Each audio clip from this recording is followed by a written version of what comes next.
After The Spy Who Loved Me made such a big comeback for James Bond, he managed to give himself another winner by going to space. Let's talk about Moonraker.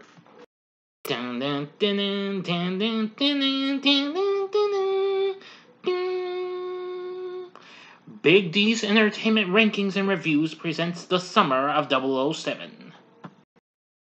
So greetings, my fellow YouTubers, and welcome to Big D's Entertainment Rankings and Reviews.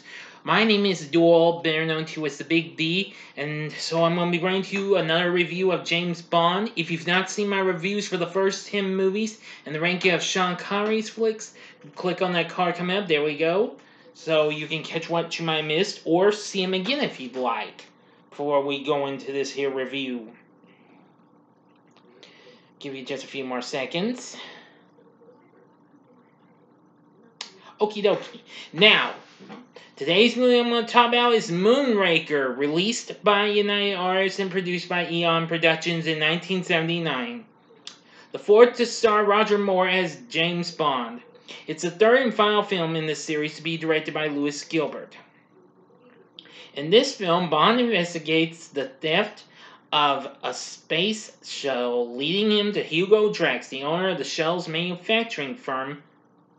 Along with space scientist Dr. Holly Goodhead, Bond follows the trail from California to Venice, Rio de Janeiro, the Amazon rainforest, and finally into outer space to prevent a plot to wipe out the world population and to recreate humanity with a master race. Now, the story was intended by Ian Fleming to become a film even before he completed the novel in '54. He based it on a screenplay manuscript he had devised earlier. The film's producers, though they had originally intended to make For Your Eyes Only, like it said in the end of the last movie, but chose this owing to the rise of the sci-fi genre in the wake of Star Wars a couple of years back. Well, of the Star Wars phenomenon. Budgetary issues led to the film being shot primarily in France, and other locations include Italy, Brazil, Guatemala, and the US. Though it had high production costs, more than twice as much as The Spy Who Loved Me, and though it met with mixed reviews, it went on to become the biggest, highest grossing film of the series. Until, well, I'll get to that later. For right now, let's get into our story. A Drax Industries space shuttle, Moonraker, on loan to the UK, is hijacked in midair while on a shuttle carrier aircraft. The carrier is destroyed, but no wreckage of the shuttle is found. M, head of MI6, assigns James Bond, Agent 007, to investigate. En route to England, Bond is attacked and pushed out of an airplane by the mercenary assassin Jaws, once again played by Richard Kiel, whom he previously met in The Spy Who Loved Me. He survives by stealing a parachute from the pilot, while Jaws lands on a trapeze net within a circus tent. At the Drax Industries spaceplane manufacturing complex in California, Bond meets the owner of the company, Hugo Drax, and his henchman Chang. Bond also meets Dr. Holly Goodhead, an astronaut, and survives an assassination attempt while inside a centrifuge chamber. Drax's personal pilot, Corinne Duffer, sleeps with Bond and then helps him find blueprints for a glass vial made in Venice. Drax discovers her involvement and has her killed by his pet dogs. Bond again encounters Goodhead in Venice and observes her snooping around the door near the glass factory. Then he is chased through the canals by Drax's henchmen. He returns to the factory at night to investigate and discovers a secret biological laboratory and learns that the glass vials are to hold a nerve gas deadly to humans, but harmless to plants and animals. Chang attacks Bond, but Bond hurls him through the stained glass clock face of the St. Mark's clock tower, killing him. During the fight, Bond finds evidence that Drax is moving his operation to Rio de Janeiro. Rejoining Goodhead, he deduces that she is a CIA agent spying on Drax and sleeps with her. Bond has saved one of the vials he found earlier, as the only evidence of the now empty laboratory. He gives it to M for analysis, who permits him to go to Rio de Janeiro under the pretense of being on leave. Bond survives attacks by Jaws, whom Drax previously hired as Chang's replacement during Rio Carnival, and on the Sugarloaf cable car. After Jaws' cable car crashes, he is rescued from the rubble by Dolly, a young woman, and the two fall in love. Drax's forces capture Goodhead, but Bond escapes. He learns that the toxin comes from a rare orchid indigenous to the Amazon jungle. Bond travels to the Amazon River and comes under attack by Drax's forces before eventually locating his base. Captured by Jaws, Bond is taken to Drax and witnesses 4 Moonrakers lifting off. Drax explains that he stole back the lone shuttle because another in his fleet had developed a fault during assembly. Bond and Goodhead are encaged by Jaws in a meeting room under the launch platform, and they narrowly escape being burned alive by the exhaust of Moonraker 5, which is carrying Drax and poses pilots on Moonraker 6. The shells dock with a huge city-like space station hidden from radar by a cloaking device. Now to the final ending, procedure 5 seconds to stop. Go to the description box, fast forward to the time below. If you've seen the movie already, continue on. Here we go. Okay, you've been warned. Bond and Goodhead disable the radar jamming cloaking device. The United States sends a platoon of Marines aboard another shuttle to intercept the now visible space station. Jaws captures Bond and Goodhead, to whom Drax reveals his plan to destroy human life by launching 50 globes that would dispense the nerve gas into Earth's atmosphere. Drax had transported several dozen genetically perfect young men and women of varying races to the space station in the shuttles. They would live there until Earth was safe again for human life. Their descendants would be the seed for a new master race.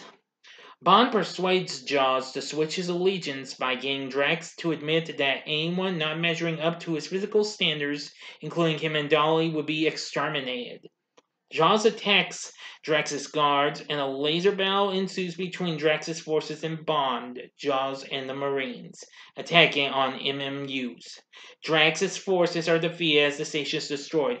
While Bond shoots and ejects Drax into space, Bond and Goodhead use Drax's laser-armed Moonraker 5 to destroy the 3 launched globes and return to Earth. It is revealed that Jaws and Dolly, who ejected themselves in one of Drax's escape pods after toasting with a bottle of champagne, are being recovered by the Marines. Bond's superiors get a video feed of Moonraker 5 and are bemused to see Bond and Goodhead making love in zero gravity.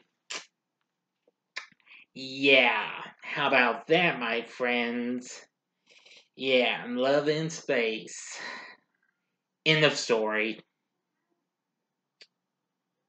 So what did I think of Moonraker? It's definitely pretty good. I actually liked it. It had a whole lot of fun moments.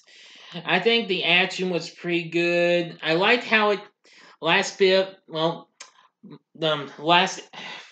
it took place in space and what have you. That was a really big surprise. But anyway, let me see. Anyway, Roger Moore once again is good as 007. The visuals in the film were pretty good too, as critics praised those. Playing Miss Goodhead is Lois Chiles. Playing Hugo Drax is Michael Lonsdale. Of course, I mentioned Richard Kiel is Jaws. And Corinne Clery is Duffer. Also, we got back, once again, Lois Maxwell as Miss Moneypenny, Desmond Llewellyn as Q, and Bernard Lee as M. Which, this would actually be his final appearance as that character. He would pass away I think right before the filming of For Your Eyes Only got into production. Nevertheless, it has some other good characters, and what can I tell you? It went on to become a big one, especially for United Artists. Again, while it may have gotten mixed reviews and what have you, but it's still fun and entertaining. Also, the film also has great score, which John Barry returned to do after he didn't do the music for the last movie.